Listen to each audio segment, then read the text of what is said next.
മനുഷ്യർക്ക് എത്രയോ രൂപങ്ങളുണ്ട്. ചിലപ്പോൾ സ്നേഹത്തോടെ നിങ്ങളെ കാണുവാൻ വരുന്നു. ചിലരാണെങ്കിൽ നിങ്ങളെ ആക്രമിക്കുവാനാകും അടുത്തേക്ക് വരുന്നത്. ചിലർ മിത്രഭാവത്തോടെയാണ് നിങ്ങളുടെ അടുത്തേക്ക് വരുന്നതെങ്കിൽ മറ്റു ചില ആളുകൾ ശത്രുക്കളായി നിങ്ങളെ എതിർക്കുകയാണ് ചെയ്യുന്നത്. പക്ഷെ എപ്പോഴെങ്കിലും ചിന്തിച്ചിട്ടുണ്ടോ ഏത് കൈകൾക്കാണ് അധികം മൂല്യമെന്ന്? നിങ്ങൾക്ക് വിജയമുണ്ടാകുമ്പോൾ, നിങ്ങൾ ശുഭകർമ്മം ചെയ്യുമ്പോൾ ചില കൈകൾ നിങ്ങൾക്കായി കൈകൊട്ടുന്നതാണ്.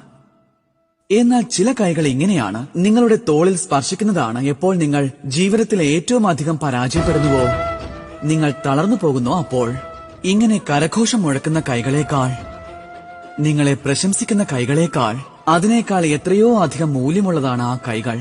ആരും അനുഭവിക്കാൻ ആഗ്രഹിക്കാത്ത ദുഃഖപൂർണമായ ആ ദുർഘട സമയത്ത് ആശ്വസിപ്പിക്കുന്ന ആ കൈകൾ തന്നെയാണ് നമ്മുടെ മുന്നോട്ടുള്ള യാത്രയിൽ ജീവിക്കുവാനുള്ള പ്രേരണയും ജീവിതം ജീവിക്കുവാൻ നിങ്ങൾക്ക് ശക്തിയും നൽകുന്നത്.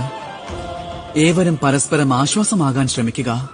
ജീവിതത്തിൽ നിശ്ചയമായും സന്തോഷം ലഭിക്കും. രാധേ രാധേ.